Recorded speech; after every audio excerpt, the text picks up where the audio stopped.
Is Nebraska a bunch of corn-growing farmers? Does everyone in Nebraska hate everyone from Iowa? And is Nebraska football like the biggest thing ever here? We're going to talk about that stuff and a whole lot more. So grab our Runza, that's a sandwich.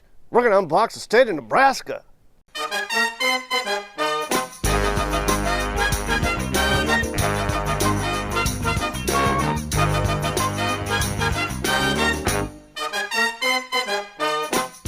Ah, cool. It's a cattle ranch. Ranching's a very honorable profession here in America. Folks like cattle ranchers and farmers are the cream of the crop. Their hard work puts food on our tables every single night.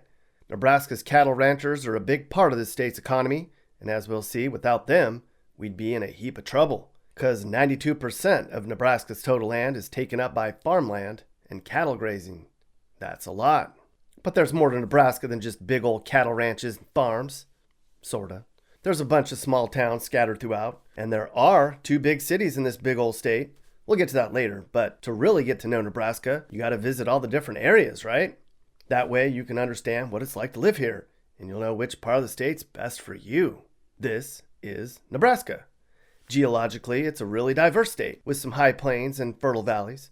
As we'll see, the western side of the state is way different than the central part of the state, which is way different than the eastern side of the state. And we're going to start way over here in western Nebraska. This is the Nebraska Panhandle. Almost all of this state's mountains and forests are in this part of the state, so hunting and fishing is a big deal out this way. About 4% of the whole state lives in the Panhandle, so it's really isolated for the most part. But there's a few areas of note, like there always are. If you're from Nebraska, you either live in Lincoln, Omaha, or a small town. One such small town is Scottsbluff, over here. Now this is a terrible place to live. Perhaps the worst place in the state when you look at things like unemployment rates, poverty, crime, and drugs. And you're super isolated out there. Like you'd have to drive 90 miles to Cheyenne, Wyoming for fun. Yippee-yi-yay. But don't be so sad. It gets a lot better here, as we'll see. Here's a nice little place, the small town of Chadron. It'd be slim pickings for jobs, though, unless you worked in ag. Friendly people, though. It's quaint, white, and isolated here. Nebraska is the 12th whitest state of all, where 86% of folks are some shade of Caucasian, and the other 14% is in North and South Omaha. Everyone knows everyone in these small Nebraska towns, which is good or bad, depending on how you view things. I mean, that's how it is in many of Nebraska's little places way out in the sticks. Most of them are a bunch of shrinking towns. How you pick one over the other is beyond me. Right here is the Nebraska National Forest. The largest hand-planted forest in the world, people. How did they plant all those trees by hand? Right here's Alliance. It's a small town with about 9,000 people. Like Scottsbluff, it's also very uninspiring and poor. Nearby is something you may have heard about, though, Carhenge, which is a tourist attraction made of old cars, kind of stacked up like England's Stonehenge. There's actually all sorts of hidden gems in Nebraska like this. It's a state where you can find the world's biggest ball of stamps, and there's a caterpillar made of tires, and a giant ice cream cone. Okay, that's actually not really all that exciting. Maybe for Nebraskans it is. Nebraska isn't for everyone. That's actually their state motto. Nebraska. Honestly, it's not for everyone. A lot of people in Nebraska weren't too thrilled about that campaign. They said it wasn't interesting enough to make people want to come there. In fact, many made fun of it. Like this one, Nebraska. Honestly, why bother? Nebraska. Sure. Nebraska. Nothing matters. Might as well be here. Nebraska. Shrugging emoji thing. Stan's from Nebraska. He agrees. Nebraska certainly is not for everyone. When you're going to spread your wings and go and start a family, where are you going to go? Are you going to stay in Nebraska or are you taking off? I'm taking off. I don't think okay. Yeah, no. I mean, Omaha is definitely fun, but I don't think there's like a ton of stuff necessarily for teenagers to do here. A lot of the stuff I have to do with my friends to find fun is just stuff that aren't really events. But after that, then you kind of have to make your own fun, I guess. To be fun, like as a teenager here. So you're bored, is what you're saying. Yeah. It can be really cheap for a home in western Nebraska. Here's an example of a home you can get right now, people, for $127,000. Doesn't look like much, but you get a lot of land. Way out here in small town Nebraska, you have to stick together, especially during Nebraska's snowstorms or during their crazy tornado season. I mean, you're 30 miles away from the next big town. For the most part out this way, it's just small town after small town where people are a little suspicious of outsiders, but once they take you in, you're like family. It's certainly not exciting out this way. And it doesn't really get much more exciting as we move to the central part of the state either. This part of Nebraska is made up of a different terrain. A lot of this part of the state's sort of a flattish region made of grass prairies and sand dunes. They call them the sand hills. A quarter of the state is made of this stuff. Because of this, it's a great place to grow crops. You may think Nebraska's all cornfields, but that isn't the case. I mean, Nebraska's only number 6 in the country for percentage of land that's used for farming, where 45% of the state's in crops. Nebraska leads the nation in the production of great northern beans, but corn is the biggest crop grown here. That's why they call people from this state corn huskers. Nebraska leads the nation for production of popcorn, and a lot of the corn grown here is also used to make ethanol. There's 50,000 ranches and farms in this state, and 1 in 4 jobs in this state are farming related. That's a lot. That's one reason kids drive tractors to school. Not all kids, and not every day, but some do, on some days. These young future farmers of America seem to think they have a bright future. I mean, the world needs to eat, right? And despite all the trade wars with China, the government provides subsidies so these farmers can weather the ups and downs of large-scale farming production. Some Americans consider farming subsidies as a form of corporate welfare, but that's a whole nother video. We won't go into that today. Did you know Bill Gates owns the most farmland than anyone else? I did not know that, Mappy. He's such a rich guy, and he's a smart guy, so if he's buying up farmland, I guess that's a good sign. Do you like eating corn? I love to eat sweet corn. I can tell. It looks like you have a little kernel stuck in your tooth. Here, let me get that for you, buddy. There. Like Mappy, Nebraska people love to eat corn. Cornbread, candy corn, corn casserole, corn salad, corn pudding. While 60% of the average human is made of water, 60% of a Nebraskan is made of creamed corn. They also eat a lot of steak and potatoes and all-you-can-eat buffets with Dorothy Lynch dressing on top. But their favorite thing to eat are sandwiches from Runza. Can't you just taste them all right now? Well, you can at the Runza Huts and Runza Drive-Ins of America. And you thought all we had were Runzas. Nebraskans like Runza so much, they have Sammys shipped to themselves when they leave the state. Yeah, that's true. They actually call a Runza and have a sandwich shipped to them in another state. They miss it that much. It's better than Fazoli's, they say. And a lot of people here wash those Sannies down with Kool-Aid, which was invented in Nebraska. It's the official state drink. Oh, yeah. Over here in the middle of nowhere, Nebraska, is North Platte. They need people to come there so badly, they're paying them $10,000 to move there. Would you move there for $10,000? I wouldn't. Let's call somebody from North Platte and ask them if anybody actually did that.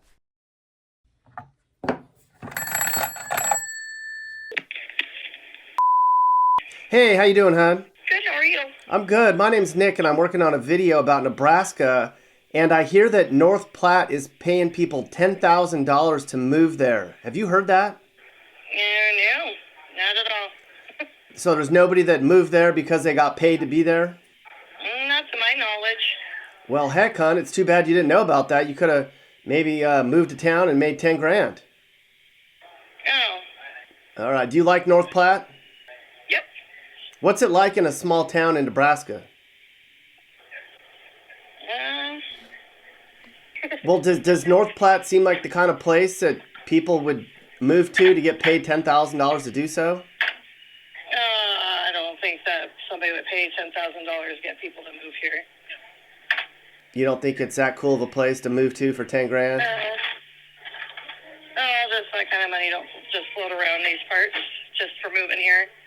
Most of the rest of central Nebraska is very uninspiring if you're not a farmer. An example is another small, white, boring town, Little McCook, home to 8,000 people, where you can get this home for $60K, but it might not be to your liking. Here's a McCook resident who calls his hometown the most boring small town in all of America, where all there is to do is go to Walmart or get fast food, and where the Runza's disgusting and there's flies inside. What? Right here is Kearney. It's a college town. It's one of the few smallish places in the state that isn't losing people here. Grand Island, Nebraska is also a terrible place to live, sadly. Lots of crime and drugs and poverty. There really isn't a lot more to talk about in central Nebraska outside of corn. But up here in northern Nebraska, it's super exciting. No, it's not. It's actually pretty much the same thing, except while much of central Nebraska is a farming hub, a lot of northern Nebraska way up here along the South Dakota border is cattle ranching. 2 counties up here, Cherry and Holt, have the most heads of cattle in the country. In fact, there's 4 times as many heads of cattle here in Nebraska as there are people. It goes back and forth, but lots of years, Nebraska has more heads of cattle than any other state, even Texas. And they're so proud of that here. And the combination of all the farm outputs and cattle puts Nebraska 3rd in the country for agricultural outputs. Good for you, Nebraska. You get an A. Areas of note up here, or none, really. There really ain't much going on in these parts. I guess it's worth discussing the small, and I mean small, town of Monowai, which has 2 people in it, and a bar. Every small town needs a bar. There's no churches, though. You'd have to drive a half hour to praise Jesus from here. Actually, there's kind of a stereotype that Nebraskans think Sundays are all fun days. But when you look at the data, Nebraska is only about average when it comes to religious fervor of its residents. Just over half the population says religion's important. It's interesting. Okay, we're going to see some real population hubs here now, pal. While the rest of the state's all small towns with boring, white, kind of poor people, the eastern side of Nebraska is where all the action's at. Areas of note outside of the big cities in this part of the state are Beatrice and Norfolk. Yeah, I know, they say city names weird up here. It's kind of a Nebraska thing. Beatrice is also kind of a dump. You wouldn't want to live there. And Norfolk is an example of how drugs have kind of dug their claws into small town Nebraska communities. Meth is a big deal here, sadly. Though overall, though, statewide, it's kind of a mixed bag when you look at the drug statistics here. Nebraska ranks last in the nation for people dying from an overdose. But then when you look at surveys as to which cities have the most drug users, Omaha ranks first in the nation for people who admitted to using drugs. If you can believe that. Omaha ranks first in the nation for people who say they smoked pot, 3rd in the U.S. for people who say they've used coke, and they're first in percentage of residents who say they've tried heroin and meth. What? Omaha? That's just random. I don't know if I believe this survey. If you live in Omaha, add a comment about if you think this study's true or not. I don't know. But what does make sense are the alcohol statistics. Apparently, 20% of Nebraskans drink excessively, which is the 9th highest rate in the nation. And where a lot of that drinking happens is here, in Lincoln, the state capital. It's not the lawmakers getting popped all the time, though I'm sure that happens too. It's all the college students. The University of Nebraska's flagship campus is here, in Lincoln. They call it UNL. Just about everything in Lincoln centers around the college campus here. And if you haven't heard, college football is huge in this state. Husker football on Saturdays is a big thing. Memorial Stadium in Lincoln becomes the 3rd biggest city in this whole damn state by itself on game days. And Nebraska football fans are loyal. This stadium holds the record for consecutive sellouts for 50 years straight. Wow, you guys love you some football. Now Lincoln's a very safe place to raise a family. The cost of living is still pretty low. It's somewhat entertaining if you like bar hopping. Folks here lead an unhurried lifestyle, so if you're into upward mobility, you should move over to Omaha. The big difference between Nebraska's 2 largest cities is that in Lincoln, it's more of a community focus. In Omaha, it's more of a career focus. It's a very tight-knit group here in Lincoln, and if you moved here, you might find it's hard to kind of crack into the groups. Everyone's already friends. If you want big city living, this isn't it. If you want to raise kids in a safe place, this is it. And then we come to the Omaha Metro area. About 80% of this whole state's population lives either in the Lincoln or Omaha metro area. If Lincoln's a big town, then Omaha is a small city. There's some various suburbs worth a discussion here in the Omaha area. Bellevue here on the south end of town. It's a great place to live. It's a military town, home to Offutt Air Force Base. It's safe here. You can kind of divide the Omaha metro area into 3 main areas. North Omaha is the most dangerous part of the city, where a majority of the crime happens in town. This is also where a lot of the black folks live. Anything in this general area here is bad news, fella. They're trying to fix things up, but they're having a hard time here in this part of town. Now, South Omaha is majority Hispanic. It's much more of a blue-collar part of town, where you're going to find a lot of the meat packing and industrial sections. It's also a much older part of town. Now, West Omaha is mostly white and much wealthier. That's just how it is. The further you get from the Omaha metro area heading west, the more rich it gets. Places like Gretna stand out as being where the wealthy people live. Homes here are $315,000, which is a lot for Nebraska. Of course, you'd also find homes like this in Gretna too. Other western Omaha burbs that are very safe and super great places to live, where a lot of folks have good jobs, are Chalco, La Vista, Papillion, and Ralston. Again, anything in this general area is likely where you'd settle if you wanted upward mobility and a great life. This is an area you don't want to live. There's a lot of crime. That's just how it is. Now, Omaha proper has a lot going on. There's a lot of growth here, and they've put a lot of work into making different areas of downtown fun and inviting. An example of this is the Blackstone District. It's kind of a historic part of town that's seeing a lot of revitalization. They're also fixing up the riverfront district here too. For fun, Omaha has a world-famous zoo, and the city hosts the College World Series every year if you're into baseball. There's festivals all the time. There's a surprisingly great music scene. There's a lot of bars and restaurants per capita. You certainly wouldn't be bored. And if you're into technology, and you're fleeing places like Seattle or San Francisco or LA, Omaha's quickly becoming a tech hub. They call this place the Silicon Prairie because of all the new tech companies relocating here to take advantage of the friendly business climate and low cost of living. eBay and PayPal are based here.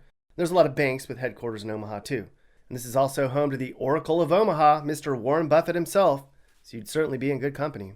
Overall, Omaha's doing quite well economically. It's a very family-friendly place for the most part. It's very welcoming to newcomers, so it's easy to make new friends and business connections. It's what they say, anyway. If you like the idea of rural living, but hate country life, you might like it here. It's big enough that there's stuff to do, but not big enough that traffic's a problem. Yet. Despite its size, Omaha has a low cost of living. The median home price is $140K and rent's $800. That makes it one of the most affordable U.S. cities to live in, actually. And the word's out too. Because of the safety and low cost of living and great hospitals in Nebraska, one somewhat reputable website called Nebraska the best place to retire. And another website claims the state of Nebraska has the third hottest housing market in the nation right now. So get in on it fast, because a lot of people say Nebraska is the secret of the Midwest. Shh, don't tell anyone. Nebraska is just a bread and butter type place, one that's unpretentious and uncomplicated. While folks work hard, there's no real sense of urgency here, at least when compared to what you may experience back home. It's a very generous population and a kind one. Well, we learned a lot about Nebraska, didn't we? Yes, we did. It's a state that was once full of cattle wrestlers and tough and tumble lawmen and pioneers and gold miners. Sure has changed a lot. Man, they can sure make some good popcorn. Nebraska is the kind of state that parents want to raise their kids, but kids don't want to grow up to be parents here. With all this boring talk, it's certainly not an exciting place to be, is it? But boring is a sexy word for parents right now who want refuge from all the crap that's happening in America today. In fact, it's such a nifty state. I think it deserves a nifty song. What do you think? If you want to have a simple dinner with your family that's full of corn, Nebraska, yeah. If you're into feeling like giving up the fun and you can't be bored, Nebraska, yeah. How about if you want to live in a farm and read by candlelight?